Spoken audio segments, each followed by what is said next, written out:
Hi, welcome to our channel where we share the most intriguing stories. When a stubborn HOA president with a clipboard and a grudge accuses her neighbor of assault, one man finds himself cuffed on his own porch for a crime he didn't commit. But she didn't count on one thing: a security camera, a loyal neighbor, and the truth that bites back. It started with a knock, not the kind of knock that says, "I'm here to talk," but the kind that carries an air of entitlement.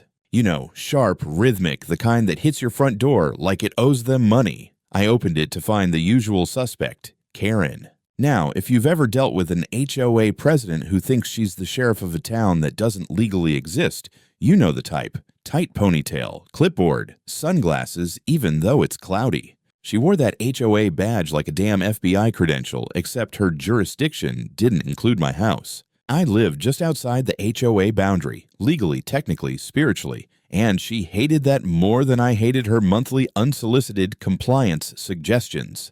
"Mr. Bennett," she said, already annoyed I hadn't greeted her with a curtsy. "We need to discuss the visual impact of your property on the neighborhood." I leaned against my door frame, arms crossed. "You mean my lawn? Or the American flag? Or maybe the no trespassing sign I had to install because some people can't take a hint?" She pursed her lips. "Your decorative choices, especially the paint on your garage door, violate the aesthetic standards set forth by Spring Ridge HOA. "Karen," I interrupted, "this house isn't part of Spring Ridge. You've seen the survey. You've had your lawyer send me that passive-aggressive letter. I even let you take a copy of the title deed when you demanded to verify it. You remember that part, right? When I wasn't a member." "That's debatable," she snapped. "Your proximity impacts property values, Mr. Bennett, and frankly, your tone is..." "My tone is what it is because this is my property. I mow my own lawn, I fix my own roof, and I don't answer to a woman who thinks petty tyranny is a lifestyle." Something behind her eyes twitched. I'd seen it before. That crack in the HOA mask. The part where frustration meets ego and starts calculating revenge. She stepped forward, crossing the threshold of my porch. That's when I put my hand up. Not on her, not even near her. Just up. As in, back the hell off. "Please get off my property," I said flatly. She staggered backward with all the theatrical flair of a daytime soap star, then suddenly gasped and looked at me as if I'd just drop-kicked her puppy. "Did you just assault me?" "You're joking," I said. I actually laughed. "Karen, you need a hobby." She pulled out her phone. "I'm calling the police. Right now." "Great," I said, pointing up to the security camera mounted under the eave of my roof. "Make sure you smile for the camera when you lie to them." "I have witnesses," she said, voice shaking with faux victim energy. "No, Karen," I said, already turning back inside. "You have delusions." But she did it. She called. I could hear her outside, fake sobbing into the phone, telling some poor dispatcher that I had physically threatened her and she feared for her life. I swear, if she could have produced crocodile tears on command, she'd be in Hollywood instead of terrorizing suburban mailboxes. I went inside, locked the door, sat down at my kitchen table, and poured myself a drink. Not because I was afraid. I wasn't. Not even close. I had that interaction on camera, audio, and video. I had 3 years' worth of documentation on her nonsense. But I knew what was coming. I knew her type. The kind that doesn't need facts, just a badge-shaped void in their soul and a clipboard to swing like a sword. My phone buzzed. Notification, motion detected in front yard. I checked the feed. She was still there, pacing back and forth on the sidewalk like a Disney villain whose curse didn't stick. She looked up at the camera, then at the house, and then she smirked. That smirk didn't sit right.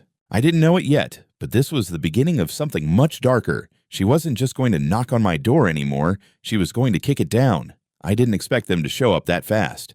Maybe it was 20 minutes, maybe 30, enough time to finish my drink and stare out the window while Karen paced the sidewalk like a chihuahua on Red Bull. When the black and white pulled up, she went full Broadway. Arms flailing, voice raised, she rushed to greet them like a grieving widow, pointing at my house like it was ground zero for war crimes. 2 officers stepped out. One was stocky, mid-40s with that "I've seen some things" face. The other was younger, taller, built like a football player, sunglasses still on despite the shade. It was the tall one who walked up my porch first. Nameplate said, "Officer R. Clevenger." The other trailed behind, looking mildly uncomfortable. "Mr. Bennett?" the tall one asked. I opened the door slowly, hands visible, calm. "Yeah, you here for the Karen show?" He didn't smile. Step outside for me. I stepped out. Before you say anything, I have the whole incident on my security camera. I didn't touch her, didn't even get close. Sir, we received a report of physical assault, he said, placing a hand on his belt, right near the cuffs. You're being placed under arrest pending investigation. Hold up, I said, raising my eyebrows. You haven't even looked at the footage. The older cop, nameplate Sanders, shifted slightly. You'll have the opportunity to present that later. Right now, we need you to turn around and put your hands behind your back. Am I being charged with something? I asked, voice flat but rising. Second-degree assault, Clevenger replied. Now turn around. That's a felony, I snapped. On her word alone? Without a damn shred of evidence. She has bruises consistent with being grabbed, Sanders added, sounding like he hated that he had to say it. Bullshit, I muttered, stepping back toward my door. That camera's been running since 9 a.m. You want to accuse me of something, go check the footage. It's all there. Unless someone's got a reason not to.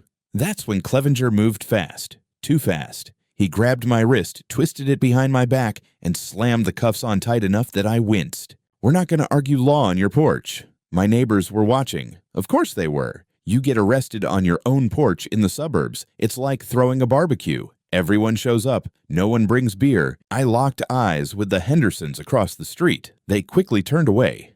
Cowards. Karen, meanwhile, stood on the curb with a look of pure righteous satisfaction on her face. She wasn't smirking now. No. This was something deeper, serene, like she'd just pulled off the perfect con and the curtain was about to drop. As I was escorted down my own walkway in handcuffs, she called out in her sweetest, fakest voice, "Maybe now you'll learn some manners, Mike."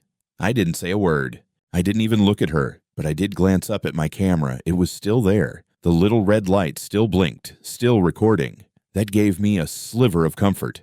The ride to the station was quiet. I asked again to speak to a lawyer. They said I'd get my call at processing. I asked them to at least preserve the security footage before anyone tampered with it. Clevenger told me that wasn't his job. Once at the station, they booked me like I was some kind of drunk frat boy. Fingerprints, mugshot, shoelaces out, belt off. The holding cell was cold and reeked of bleach and mildew. I sat on the metal bench, trying to make sense of the fact that I was now officially being held on a felony assault charge for an incident that not only never happened but had actual video proof to the contrary. I asked again about making a statement. Officer Sanders looked like he might actually give a damn but said it was above his pay grade. The next blow came hard. I was denied bail. Flight risk due to combative behavior at the time of arrest.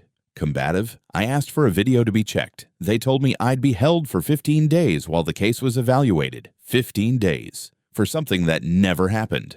For breathing the same air as Karen. The worst part? That camera, still hanging on my house. I had no way to get to the footage. I didn't even know if it was still there. Back in my cell, I leaned back against the concrete wall, staring up at the flickering ceiling light, and realized the hard truth. I wasn't just up against a lying neighbor. I was up against a system that didn't care about truth unless you beat it over the head with it. And Karen knew it. I didn't know what was happening outside my house at that moment. All I had was a concrete bench, a flickering fluorescent light, and the kind of silence that makes your thoughts start pacing like nervous animals in a cage. But later, when the dust hadn't settled yet, when everything was still raw and burning, I was told exactly how it went down. And when I pieced it together, it made my stomach knot in a way cold jail food never could. It happened the same evening I was booked. Rick Jordan, the guy who lived directly across the street from me, had just gotten back from a day trip out of town. Rick wasn't much of a talker usually, but he had a sixth sense for drama. He pulled into his driveway, killed the engine, and saw them. 3 figures near my front yard. Karen, 2 men he didn't recognize, and one of them, according to Rick, dressed like he'd walked out of a low-budget hacker convention. Black utility vest, messenger bag, too many gadgets clipped to his belt for someone who looked that annoyed with technology. Karen was pointing up at my house, at the camera mounted under the eave. The man with the bag was already stepping onto my lawn. Rick said his first thought wasn't even anger, it was confusion, because he knew, everyone in that block knew, that Karen and I had about as friendly a relationship as a bear and a bee. So, he walked out of his driveway and called out, "What the hell are you doing on his property?" Karen turned like she'd been waiting for an audience. "Good evening, Rick," she said, syrupy and smug. "We're handling a security issue." One of the guys stepped closer to the house. The expert opened his bag, pulled out tools like he was about to defuse a bomb instead of touch a camera the size of a coffee mug. Rick said his spine stiffened immediately. "What kind of security issue requires you trespassing on someone else's land while he's in police custody?" Karen didn't flinch. "Tom asked us to take care of his camera," she replied. "He wants it moved. It violates neighborhood privacy concerns." Rick told me his eyebrows nearly launched off his face. "Tom asked you to touch his camera. You two hate each other." Her smile sharpened. He realized his mistake today. That's when Rick pulled out his phone and started recording. He didn't say anything, just hit record. The so-called security expert started walking toward the camera with a small telescopic ladder. Rick followed, still filming. "You licensed?" Rick asked. The guy didn't even look at him. "Just doing my job." "What company?" "Private contractor," he replied, which apparently is code for "trust me because I said so." Rick zoomed in on his face, then on the tools, then on Karen. That's when she realized what he was doing. "You can't record this," she snapped. "Try stopping me," he replied. She stepped closer, voice lowering. "Rick, this doesn't concern you." "Funny," he said, "since it's happening in front of my car and on my neighbor's lawn." The fake expert was halfway up the ladder now, hand on the camera. That's when Rick stepped forward, raised his phone higher, and said loud enough for everyone to hear, "You touch his camera and I'm calling the police for trespassing and tampering with private property." Karen shifted fast, like a switch flipped. "Tom gave us written permission. He has mental instability issues." The officers took him in for aggressive behavior. Rick later admitted that was the moment he really felt something was deeply wrong, because the words didn't sound like concern. They sounded rehearsed. He told her to show the permission. She couldn't. Then she made the mistake. She lunged for his phone. Rick said her nails actually scraped his knuckles as she tried to grab it, like some deranged suburban raccoon. He yanked it back just in time, but the video caught everything: her hand, her face, her voice. He called the police right in front of her. Karen stepped back immediately, putting on her public face again. The expert suddenly climbed down like he'd left the stove on. The second guy moved toward his car. No more bravado, no more authority. When the patrol car pulled up, not the same officers from my arrest, Karen suddenly had a whole new narrative. She claimed she was protecting the neighborhood from illegal surveillance. She claimed the man with her was a certified digital security consultant. She claimed I had invited her to help before my arrest. Rick didn't argue. He just played them the video. The officers looked at it, then at her, then at the ladder still leaning against my house. They made her leave. No more performance, no more authority. But Rick didn't stop there. He waited until they were gone, walked up to my house, looked at the camera still hanging there, took a deep breath, and he did something most people wouldn't. He grabbed a ladder, carefully unscrewed the camera himself, pulled the micro SD card out of it, and sealed it in a small plastic case from his car, not to destroy evidence, to save it. They didn't even give me a phone call until the next morning. By then, I'd spent the night on a steel bench with a paper-thin blanket and a roommate who snored like a cement mixer full of gravel. I wasn't angry. Not yet. That came later. I was too stunned for anger. Too busy replaying the moment on my porch when the cuffs went on, trying to process how fast the world could turn upside down on nothing but a lie. When I finally sat down across from the public defender, a woman named Michelle Reyes, I could tell right away she was stretched thin, tired eyes, quick questions, and a pen that never stopped moving. "They're charging you with second-degree assault," she said flatly. "Karen Montgomery alleges you grabbed her wrist, twisted it, and threatened physical harm." "That never happened," I said. "There's a camera right above the porch. Caught the whole thing. Clear as day." "Where's the footage?" she asked. "Still mounted to my house unless someone's already tampered with it." She scribbled something. "You'll be arraigned this afternoon. Depending on the judge, we might be able to argue for release on recognizance." "No bail?" I asked. She looked up.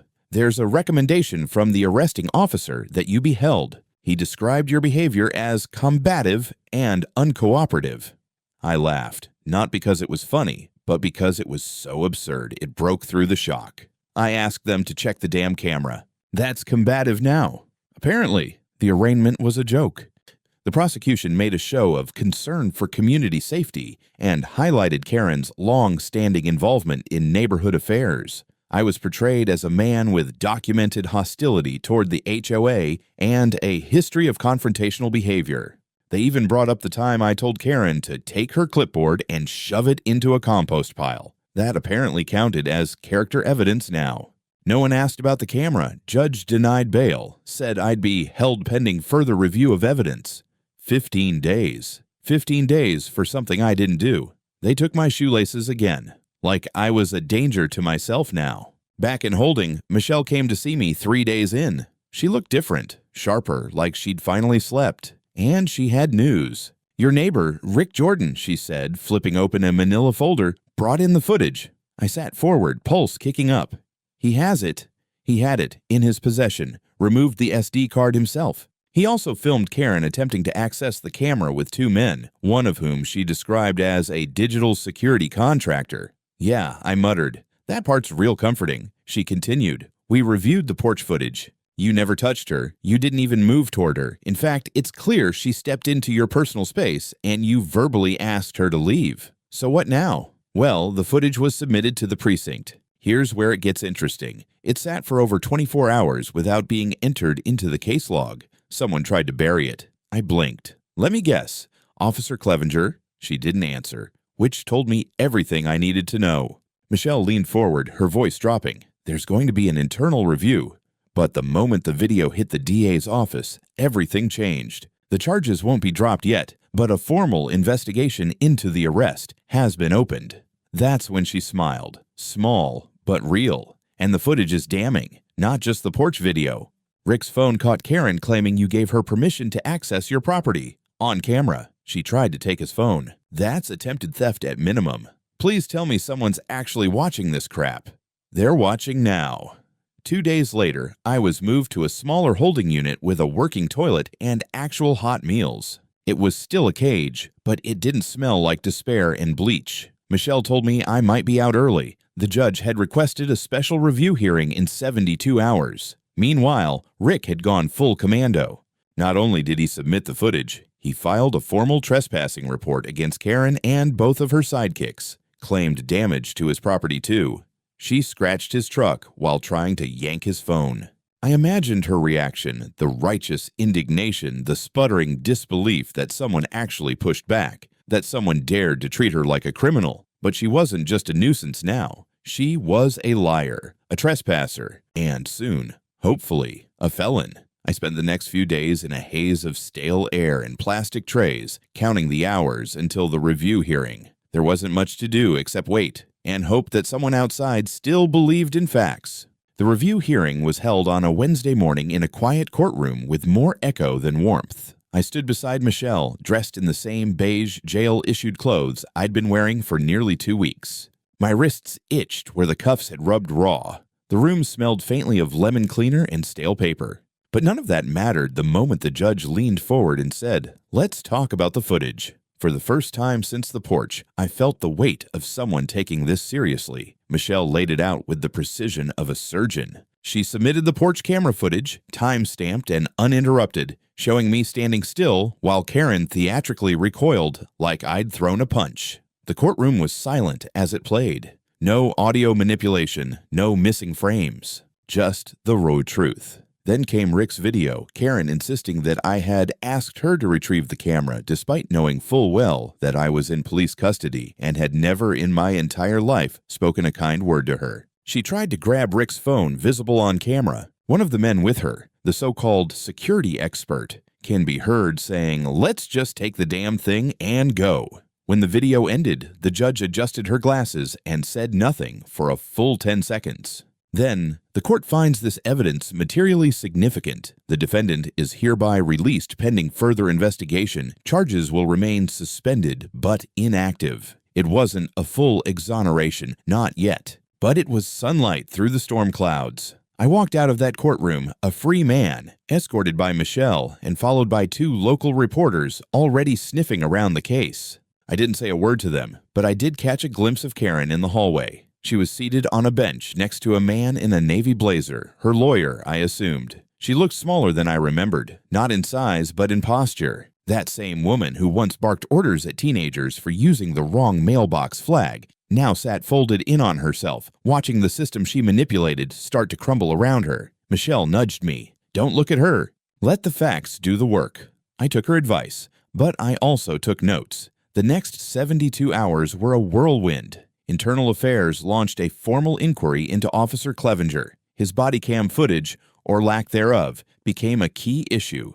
According to his report, his camera malfunctioned during my arrest, but tech analysts reviewing the footage logs discovered something curious. The camera had been manually deactivated less than 10 minutes after his shift began, which meant it didn't malfunction. He shut it off. I was called in to give a formal statement. This time, it wasn't in a holding cell. It was in a proper interview room with coffee, not cuffs. I explained the history with Karen, the camera, the arrest, and how everything unfolded. Meanwhile, Michelle uncovered even more. Turns out, Officer Clevenger had a connection to Karen beyond the HOA newsletters and neighborhood picnics. Her husband, Mark Montgomery, was a former deputy chief with the same department, retired just 2 years ago, still played golf with the precinct captain, and guess who helped Clevenger get his last promotion? I didn't need a chalkboard to connect the dots. Then came the bombshell. The expert Karen brought to my house. His name was Alan Richter, claimed to be a certified cybersecurity consultant. His LinkedIn profile was impressive until you looked closer. His certifications were expired. His license had been revoked 5 years ago for falsifying records in a case involving surveillance tampering. Even better, he had worked for a short time as a subcontractor for a firm that did HOA digital installations. Michelle wasted no time. She drafted formal complaints to the state licensing board, the bar association for Karen's lawyer, who had apparently tried to suppress Rick's video in early hearings, and filed a request for perjury charges against Karen. Meanwhile, Karen kept changing her story. First, she said I grabbed her. Then she said I lunged aggressively. Then she claimed she felt a threatening presence and acted on instinct. In the next breath, she said I whispered something deeply disturbing that made her fear for her life, though she couldn't recall what it was. The transcripts read like rejected Lifetime scripts. By the end of the week, everything was unraveling. Internal Affairs suspended Officer Clevenger pending outcome of their investigation. Alan Richter received a cease and desist from the licensing board and was being subpoenaed. Karen? She was formally charged with filing a false police report and attempting to destroy digital evidence. Her HOA presidency was temporarily vacated pending review, which was code for she was screwed. I spent the next few days in my own home, staring up at the eaves of my porch, the spot where the camera once hung. Rick had returned it to me, the SD card still intact. I mounted a new one, better angle, higher resolution, cloud-based backup this time. Let them try something now. By the time the trial date was set, the town had already picked sides. Half of Spring Ridge pretended like they'd never heard of Karen Montgomery.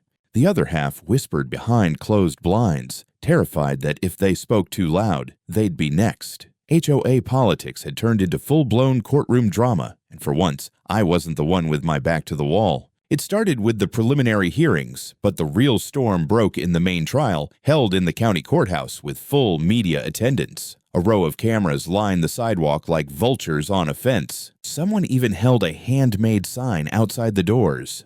Free the Porch Man. Not exactly Pulitzer-worthy, but it made me chuckle. Karen arrived in a gray suit, pearl earrings, and a look like someone had just slapped her coffee out of her hand. Her legal team, 2 attorneys from a mid-tier firm that specialized in HOA defense, looked rattled before we even began. I couldn't blame them. Their client wasn't just accused of filing a false report anymore. She was facing obstruction of justice, conspiracy to tamper with digital evidence, and civil liability for defamation. Michelle took lead for our side. She came in calm, focused, and surgical. I'd never been in a courtroom this serious before, but watching her move was like watching a surgeon dissect lies in real time. The prosecution opened with the porch footage. They didn't narrate it, just played it, full screen, no edits. The moment where I raised my hand, palm out like a damn traffic cop, and Karen recoiled like I'd stabbed her. The audio clear. Please get off my property. That was it. That was the whole assault. Then came Rick's video. Karen on my lawn. Karen saying I gave her permission. Karen lunging for Rick's phone. Her voice shrill and desperate as she realized she was being recorded. Karen's lawyer objected, tried to paint Rick as biased due to personal friendship. Michelle hit back hard. Friendship isn't bias. Evidence is evidence. Then she introduced the kicker, the metadata.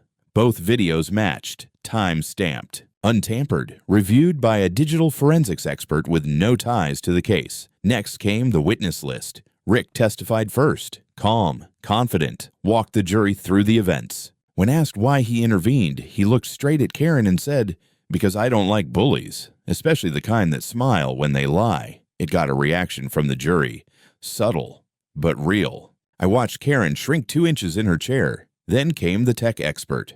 Clean cut, with a resume longer than most medical textbooks. He confirmed the SD card hadn't been altered, explained how cloud backups worked, and casually mentioned that the security consultant Karen hired had 0 active certifications and an expired business license. That was the moment the courtroom shifted. Karen's lawyer asked for a recess. Denied. The real fun started with Officer Clevenger's testimony. He walked in stiff, trying to keep it together. Michelle didn't let him. She laid out the body cam logs, the manual shutoff, the timestamp that showed it was deactivated 8 minutes before my arrest. Then she pulled up emails between him and Mark Montgomery, Karen's husband, from 2 weeks prior. "Looking forward to helping your wife with the neighborhood issue.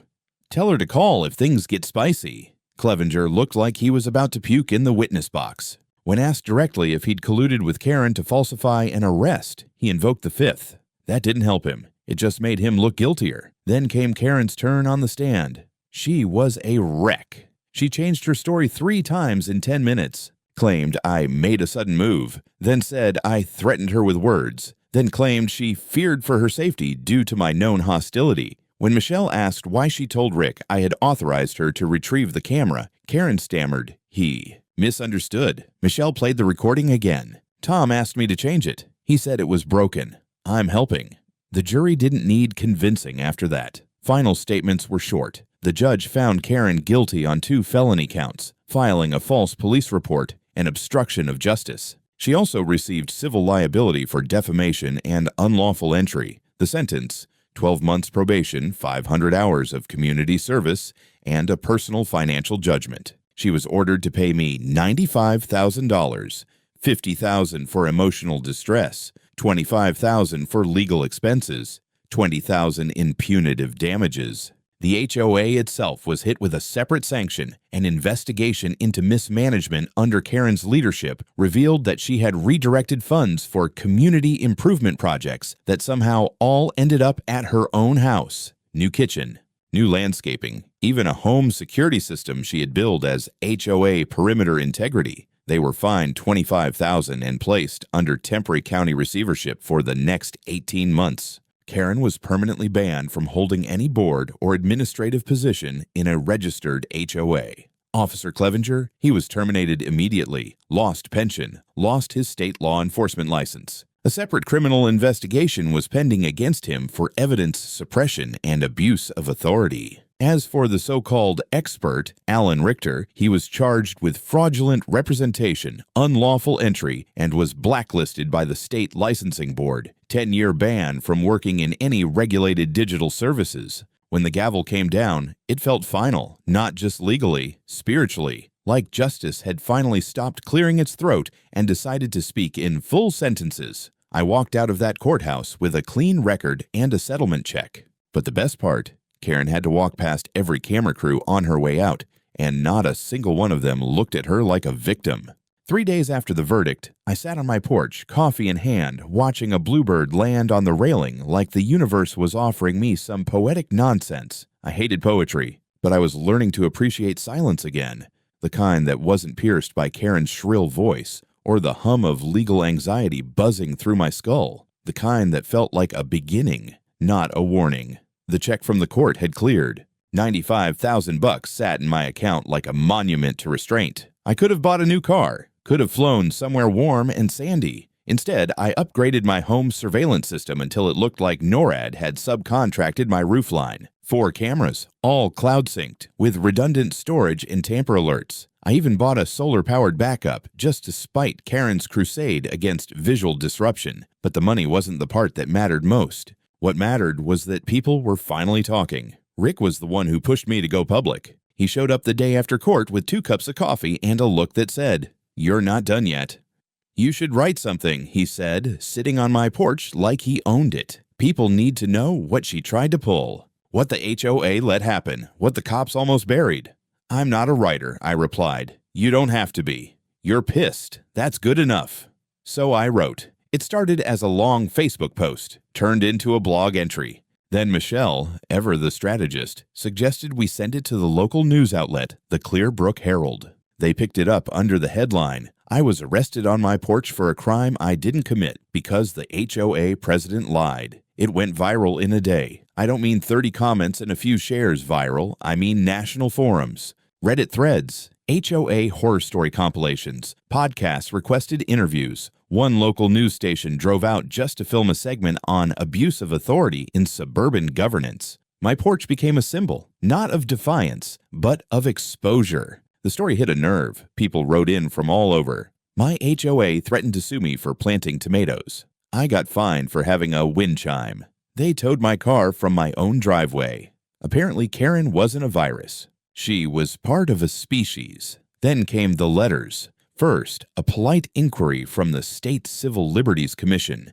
They wanted to interview me about my experience with unlawful arrest and HOA harassment. I gave them everything. Names, dates, footage. They opened a public report and started tracking similar abuses across the state. Next, the City Council invited me to a hearing on community governance oversight. I stood there in front of 6 uncomfortable-looking officials and told them flat out, if Karen had succeeded, I'd be in jail right now. And the only thing that saved me was a neighbor with a phone and a camera that didn't get ripped off the wall. They passed a motion 2 weeks later to review the scope of HOA enforcement powers countywide. They even launched a hotline for reporting abuses of power by HOA boards. They named it after the case, the Bennett Line. I'm not joking. Karen, meanwhile, vanished. Not literally. She still lived 2 blocks over, but her lawn started growing wild. Her mailbox disappeared. No more clipboard patrols. No more HOA newsletters. She'd been voted out, banned from holding any community position,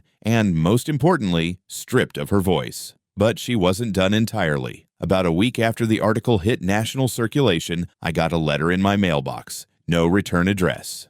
The handwriting was tight and furious. You humiliated me. You lied. This isn't over. She even underlined the word you 3 times. I showed it to Michelle. She laughed. Keep it, frame it. Evidence and decoration, all in one. We reported it anyway. A quiet warning went into the system. Nothing came of it, but it was nice to know that for once she was the one being watched. By the end of the month, I had received a Community Impact Award from the Clear Brook Legal Alliance. Rick gave a short speech about standing up for truth, but mostly roasted Karen's clipboard complex. The room loved it. At home, I finally reinstalled the old porch camera. Not because I needed it anymore, because I wanted her to know. The eye was still open. There's a strange kind of quiet that follows a war. Not the celebratory kind, not even relief. More like the stillness after a storm when everything's soaked, broken branches are scattered across the yard, and the sky pretends it never lost its mind. That's what life felt like after the trial. After the press, after the name Karen Montgomery stopped echoing through every corner of my block like a bad joke on repeat. No more HOA emails, no more clipboard checks, no more passive-aggressive newsletters about lawn edging and mailbox paint tones. It was almost eerie, like someone flipped the HOA's master switch and all the noise just stopped. The neighborhood changed. Some of it was immediate. The temporary receivership installed a neutral administrator who actually listened to people. The fines were frozen. Hearings had real transparency. Several board members resigned quietly, and one even stopped by my house with a 6-pack of craft beer and an apology that smelled like fear more than guilt. But the real shift wasn't in policy, it was in people. Neighbors I'd barely spoken to started waving. Rick, of course, was a constant, my unofficial PR manager, lawn beer partner, and reminder that sometimes all it takes is one decent person with a phone to burn down a lie. One Saturday, a woman named Emily, who lived 2 streets over, stopped by with her teenage daughter. She said her kid wanted to thank me. Apparently, Karen had once berated her for skateboarding too loudly. The daughter handed me a handmade thank you card with stick figures. Mine was holding a sign that said, "Truth wins." Karen's stick figure was falling into a trash can labeled lies. I kept it on the fridge. I got used to being that guy, the one who stood up, the one who fought back. But the truth is, I didn't want any of it. I didn't wake up one day hoping to be some cautionary tale about HOA tyranny or false arrests. I just wanted to be left the hell alone. Still, the aftermath had momentum. The Civil Liberties Commission released their full report, citing my case in the executive summary. 3 new regulations were proposed at the state level to restrict HOA overreach and require external audits every 2 years. They even included provisions for independent ombudsmen to handle resident complaints. The Bennett Clause, they called it, language that would protect homeowners from being targeted based on non-membership status. I didn't attend the state vote. Michelle did. She texted me when it passed. "It's law now. You changed something real." For a while, I didn't feel much. Just tired. Then, one late afternoon, I stood on my newly repainted porch. Same color, just glossier because screw Karen, and I watched the sun dip behind the rooftops. The shadows crawled like slow-moving ink across the picket fences, across my lawn, across the spot where I was arrested. The camera above me blinked red once. Recording, still watching. I took a long sip from my drink and exhaled. Maybe this was peace. Or maybe it was just intermission between disasters. But for the first time in years, no one told me what I could or couldn't do with my own damn property. No one tried to climb my porch without permission. No one accused me of crimes I didn't commit. Karen? Last I heard, she'd moved to Florida. Of course she did. That was always her spiritual homeland, the final destination for people who think the rules were made for someone else. Someone said she tried to join another HOA board down there and got rejected. I smiled when I heard that. I never answered her letter. Didn't need to. The facts had already done the job. And facts, as she learned, don't bend to HOA bylaws. They bite back.